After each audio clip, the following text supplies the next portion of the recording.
gostaria de falar muito para você hoje sobre o sucesso e algumas características muito relevantes para que você atinja o sucesso. Eu sou o professor Wesley de Paula, eu sou professor universitário há mais de 10 anos e sou consultor empresarial há mais de 26 anos, por todo o Brasil e também por alguns outros lugares no mundo. E eu venho trabalhando com esse tema já há um bom tempo. É claro que para que nós pensemos a respeito do sucesso, é muito relevante pensar sobre o que é o sucesso. Bem, nós temos diversos conceitos, mas eu gostaria de compartilhar com você um desses conceitos que simplifica a explicação que é necessário dar aqui. Sucesso é quando nós conseguimos atingir a meta a que nos propomos. Ou seja, se você propõe dar 100 passos e deu pelo menos 100 passos, você atingiu sucesso, pelo menos nesta meta que você se propôs. Então você vai se propondo diversas metas na vida. O sucesso, ele pode ser, do ponto de vista empresarial, obter um determinado lucro em um determinado tempo. Do ponto de vista pessoal, talvez fazer um mestrado, um doutorado em X tempo na instituição tal e assim sucessivamente. E quando nós vamos alcançando essas metas, nós estamos objetivamente tendo sucesso naquilo a que nos propomos. As organizações, elas são basicamente compostas de pessoas. Nós, portanto, vivemos em organizações. E se nós vivemos em organizações que são compostas por pessoas, é relevante entender que ninguém, praticamente ninguém, vence sozinho na vida. O ser humano, portanto, é um ser social. Precisa do outro. Precisa estar com o outro, caminhar com o outro para conseguir atingir as suas metas, ultrapassar as suas metas. Sozinho não é possível. O que nos leva a um tremendo problema ou uma tremenda solução. Afinal de contas, o nosso sucesso, nesse sentido, depende de quem está andando conosco.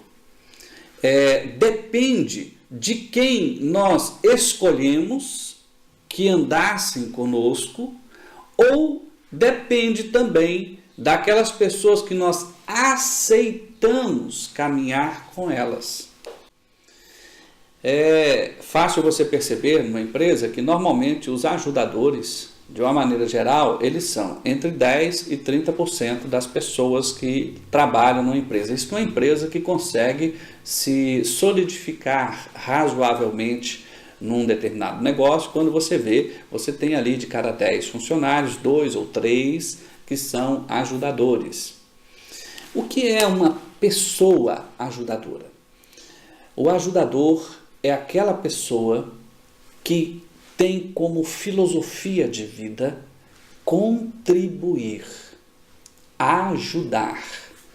E muitas vezes essa pessoa ajudadora, ela olha para o negócio como se o negócio também fosse dela, mesmo não sendo. Ela ama o que faz e está disposta a fazer mais do que é pedido a elas. Inclusive, fazer sem que seja pedido. Sabe aquela pessoa que quando vê que uma vassoura caiu no chão, ela se incomoda a tal ponto de que, sem que ninguém peça, ela vai lá e pega a vassoura e a recolhe para o lugar devido? Essa pessoa é uma ajudadora. Sabe aquela pessoa que quando vê um colega tendo dificuldades e ela sabe resolver aquele problema, ela se propõe, mesmo que ninguém não peça, a ir ajudar. Essa pessoa é a ajudadora. Se você começar a pensar, as empresas muito bem-sucedidas, elas têm uma concentração muito maior do que a média de pessoas ajudadoras. Pessoas que, independentemente do cargo, são naturalmente preocupadas em ajudar. Eu costumo pensar nessa situação fazendo uma pergunta para mim mesmo, quando estou trabalhando em um determinado lugar. Será que as pessoas que trabalham comigo querem me ajudar? Se esforçam para me apontar e me ajudar a atingir as metas? Ou elas têm uma atitude diferente disso? Quando nós trabalhamos com pessoas ajudadoras, o ambiente de trabalho melhora muito. O clima organizacional melhora muito. Quando nós trabalhamos com pessoas ajudadoras, dá uma vontade imensa de ir para o trabalho. Nós costumamos, inclusive, fazer amizade muito fácil com pessoas ajudadoras. E amizades não interesseiras. Amizades de verdade.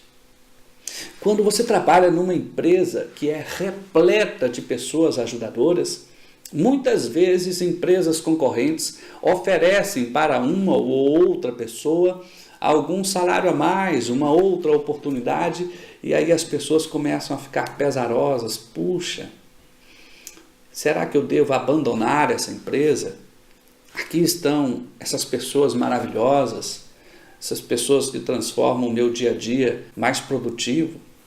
Eu me torno uma pessoa mais assertiva, uma pessoa que atinge mais as metas. É tão bom estar próximo dessas pessoas. Eu admiro essas pessoas e eu vou abandonar este local para ir trabalhar naquele outro local por causa de apenas um pouco mais de dinheiro? Será que vale a pena?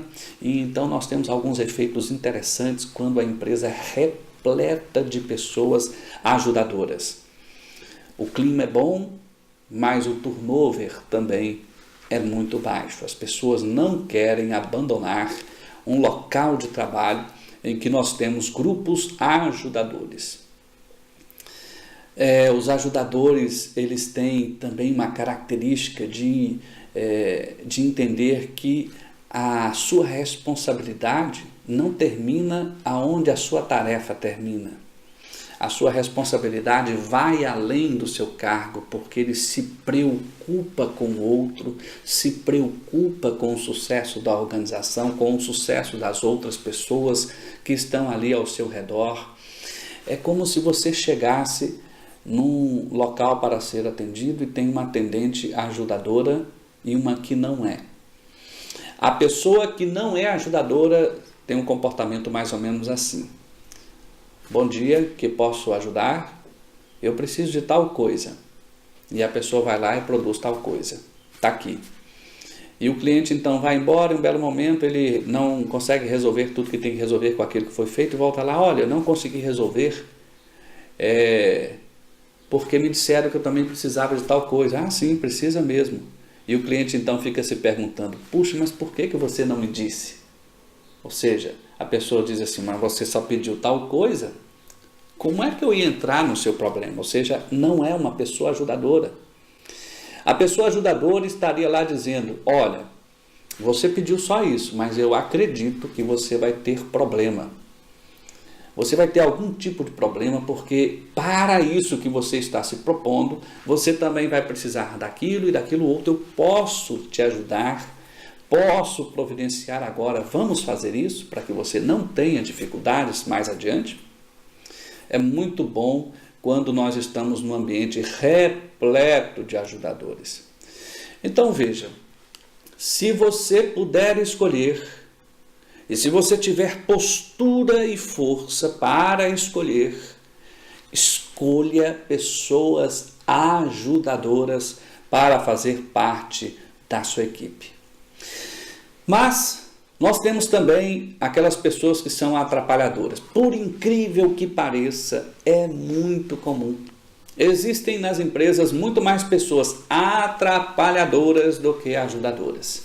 Pessoas que têm um certo prazer em ver o outro se dar mal.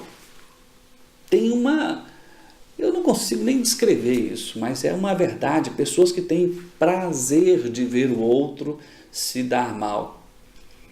E, se possível, contribui para que o outro se dê mal. São pessoas que estão ali fazendo o seu trabalho e tal, mas na primeira oportunidade eles arrumam um jeito da coisa dar ou um pouco errado ou muito errada, mas alguma coisa vai dar errada, principalmente se esse erro parecer que é de outra pessoa. Não estão dispostas em momento nenhum em dar as mãos, em se juntar e fazer algo melhor. Por incrível que pareça, é absolutamente comum esse tipo de pessoa. Não deveria ser, mas é. Imagine então um ambiente de trabalho com esse tipo de pessoa. E você vai trabalhar e você então passa a não confiar mais em ninguém. Porque afinal de contas as pessoas querem te atrapalhar. Elas querem ver você fracassar. E num ambiente cheio de atrapalhadores, com o passar do tempo, as pessoas mais comuns começam também a desejar que o outro também se dê mal, porque afinal de contas as tais pessoas já fizeram tanto contra mim que eu agora também vou retribuir e vou fazer contra elas. É muito improvável que uma empresa repleta de pessoas atrapalhadoras seja uma empresa de grandes resultados. Porque uma empresa repleta de atrapalhadores são organizações ou é uma organização que efetivamente tende a ter resultados mínimos ou resultados negativos. E, por fim, nesse momento inicial, nós temos também um outro grupo que eu particularmente chamo de nem-nem. É um grupo de pessoas que nem ajudam e nem atrapalham.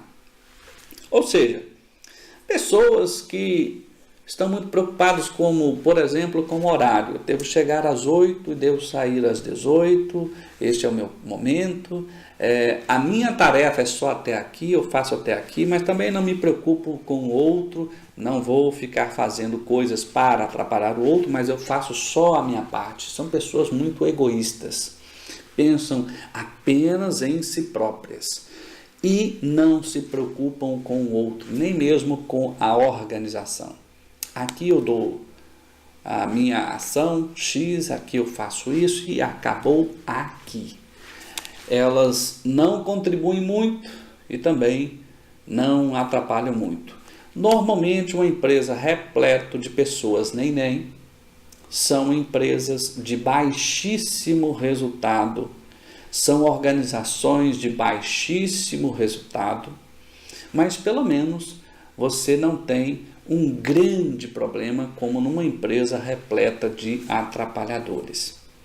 Se você fosse fazer assim uma adequação, mais ou menos, numa escala de 0 a 100, os ajudadores seriam entre 10% e 20%, os nem faria esse miolo de mais ou menos a metade das pessoas e os atrapalhadores estão aí no nível mais ou menos do tamanho dos ajudadores, na maioria das vezes que eu vejo, um pouco superior ao grupo de ajudadores.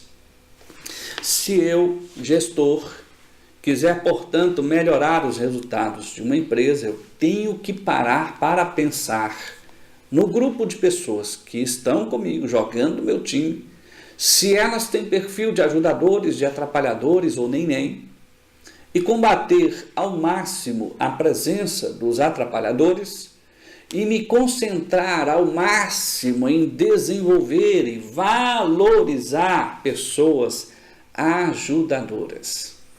Isso certamente vai melhorar muito as possibilidades da organização de terem resultados e também de permanecerem no mercado. Se nós estamos falando de uma situação pessoal, isso também ocorre, porque nós fazemos escolhas pessoais para nossas vidas pessoais, né? Nós escolhemos com quem vamos nos casar, com quem vamos viver, nosso grupo de amigos, e é impressionante perceber que até mesmo nesse tipo de situação as pessoas vão sofrendo na vida, porque escolhem ou deixam ser escolhidas por pessoas que na maioria das vezes são atrapalhadoras ou não estão nem aí para você, preocupam-se apenas com elas. Se eu pudesse dar então a você um conselho que parte do meu ponto de vista pessoal, é que até mesmo nas suas relações pessoais, individuais, você deveria escolher pessoas mais ajudadoras, pessoas que contribuem com você, que se preocupam com você, que estão dispostas a lhe ajudar constantemente, e você deveria, inclusive, pensar se você é também uma pessoa ajudadora. Meu amigo, minha amiga, nesse momento eu gostaria de então passar ao passo 2. Eu disse que nessa palestra inicial sobre o sucesso a partir das pessoas, nós temos 2 grandes grupos de tipos de pessoas ou características às quais nós deveríamos prestar bastante atenção. E nós temos então um segundo grande grupo, que nós podemos pegar as pessoas e dividir por esse segundo grande grupo de forma, de característica de análise das pessoas. Nós vemos que desde o século XIX alguns pensadores vêm dividindo as pessoas também por esse segundo grande grupo, principalmente ali quando nós tivemos na escola clássica, né, na escola científica da administração, pensadores daquela escola diziam isso com mais clareza. Eles diziam basicamente o seguinte: as pessoas, elas são diferentes entre si. E a grande diferença que nós podemos ver é que as pessoas são, digamos, pensadoras, ou seja, têm características intelectuais mais fortes e conseguem pensar a situação, achar soluções por meio do pensamento. Nós temos as pessoas que são mais fazedoras, ou seja, pessoas que não têm como forte o pensar, mas se você colocar uma tarefa nas mãos dessa pessoa para que ela realize, elas vão realizar com maestria. E existem algumas pessoas que reúnem parte das primeiras características e parte das segundas, ou seja, são pessoas pensadoras e fazedoras. Elas não são nitidamente só pensadoras, nem nitidamente só fazedoras, mas têm características que são parte de um, parte de outro. Se nós pararmos para pensar numa organização, digamos, comum, é como se nós disséssemos o seguinte: as organizações que têm diretores, em tese, os seus diretores são mais pensadores do que fazedores, porque raciocinam sobre a realidade, olham para o futuro, ficam imaginando o que provavelmente vai ocorrer e o que deveria ser feito, simulam coisas, têm determinadas características nitidamente de pensadores. Já os fazedores têm uma dificuldade homérica em pensar nas coisas, mas quando recebe aquilo que deve ser feito, então passam por treinamento e então conseguem repetir aquilo e fazer aquilo com muita maestria. E digamos que esses fazedores seriam fundamentalmente os operários.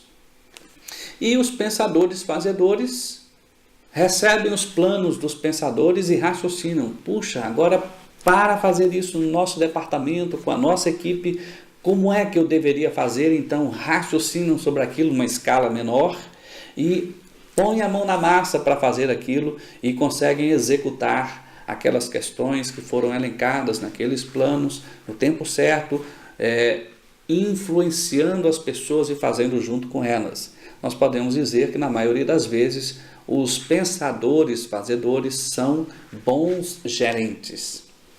Ora, se você contratar uma pessoa para trabalhar numa organização e ela será um diretor, digamos, e a grande característica desse diretor é ser um fazedor, nós vamos ter grandes problemas. Porque, de uma maneira geral, as pessoas que estão nesse nível do pensamento são pessoas que têm que ter principalmente características pensadoras e não fazedoras. Ou seja, você deve ter uma concentração de pessoas ajudadoras, mas essas pessoas podem ser ou pensadoras, ou fazedoras, ou misto disso, que são pensadoras, fazedoras. Colocar as pessoas certas nos seus lugares certos é decisivo para que o seu time vença esse jogo competitivo que nós estamos falando aqui. Então, quando você estiver fazendo a seleção, escolhendo as pessoas e dirigindo para onde elas irão, apontando para onde elas irão, você deve pensar, portanto, se elas têm características ou pensadoras ou fazedoras, ou as duas coisas ao mesmo tempo. Raciocine bastante sobre isso. Meu amigo, minha amiga, são duas grandes áreas iniciais que nós devemos analisar as pessoas. Eu vou falar bastante sobre outras questões que envolvem pessoas, mas eu gostaria de voltar a um ponto introdutório também para que você entenda o quão importante é escolher pessoas ajudadoras e pessoas que estejam atuando nos seus cargos ou atuando em suas posições de acordo com as suas características, ou pensadoras, ou fazedoras, ou seu misto. É que na vida nós vivemos uma verdadeira guerra mental. Entenda, isso parece uma coisa um pouco tola quando nós estamos falando de pessoas, mas não é. Nós temos experimentos das mais diferentes áreas, inclusive algumas que vêm aí desde a década de 20 do século 20, explicando que em grande motivo, ou em grande parte, o nosso sucesso depende do que o outro acha sobre nós, do que as outras pessoas pensam sobre nós, porque elas podem estar em grande motivo ou em grande parte lutando para não nos deixar vencer, ou lutando para não nos deixar fracassar. Alguns autores chamam isso de boa ou má vontade para conosco. Quando nós nos cercamos das pessoas erradas, dos atrapalhadores fundamentalmente, quando nós colocamos as pessoas que ainda que sejam ajudadoras, mas nas posições erradas, o mundo todo nos olha e nos julga e pensa a respeito da nossa organização ou de nós, que nós não merecemos vencer, que nós não podemos vencer, e criam dificuldades, criam armadilhas, criam uma série de barreiras que não deixa você vencer. E você precisa dos outros, inclusive dos outros que nem fazem parte da sua equipe. Nós necessitamos muito da boa vontade das pessoas. Então, esse pensamento coletivo sobre as pessoas que nos cercam, na maior parte das vezes, é decisivo para definir o seu fracasso, o meu fracasso, ou o meu sucesso, o seu sucesso. Essa é a questão da boa ou má vontade. Se você se cerca, portanto, de pessoas atrapalhadoras, imagine, normalmente essas pessoas atrapalhadoras têm outros problemas na vida, como falta de ética, como atitudes que denigrem a imagem deste ou daquele, e essas questões vão gerando uma tremenda má vontade para com você, para com a sua organização. E essas questões vão influenciando o seu sucesso. São coisas simples, como de repente você precisar de um determinado documento e você procura um determinado local para buscar esse documento e as pessoas então vão criando dificuldades para te dar esse documento, não porque não poderia te dar este documento naquele momento, mas simplesmente porque tem má vontade. E de repente uma organização concorrente consegue aquele documento muito facilmente, passa na sua frente e vence, porque essa outra organização concorrente conta com a boa vontade. Eu não estou nem dizendo aqui de questões equivocadas como corrupção, nada, simplesmente má vontade ou boa vontade, através da percepção que as pessoas têm das pessoas que estão próximas de você. Veja, concluindo essa palestra inicial, eu gostaria de fazer um reforço, talvez, para que você entenda. Nós não vivemos sós, nós vivemos em uma sociedade, e é essa sociedade que oferta para a gente as oportunidades da vida, as oportunidades inclusive para as organizações. E nós então vamos decidindo o grupo de pessoas que vai trabalhar, ou seja, vai jogar no nosso time. E quando nós escolhemos pessoas ou focamos em escolher pessoas mais ajudadoras, a tendência é que essas pessoas, por serem tão ajudadoras, elas são ajudadoras inclusive além daquilo que é a organização. Elas têm amigas em outros lugares, amigos em outros lugares, ajudam outras pessoas, portanto, contam com a boa vontade coletiva, com a credibilidade coletiva, e as portas se abrem. As pessoas querem ajudar, querem contribuir com pessoas contribuidoras, ou seja, pessoas ajudadoras. E se essas pessoas sabem o que estão fazendo porque estão nas posições certas, porque são pensadoras ou são fazedoras, ou são pensadores fazedores, elas têm ainda mais boa vontade, mais capacidade de fazer as coisas acontecer. Em outras palavras, sozinho ninguém vence, mas se você escolher certo, você vencerá mais e vencerá mais rápido. Isso faz toda a diferença.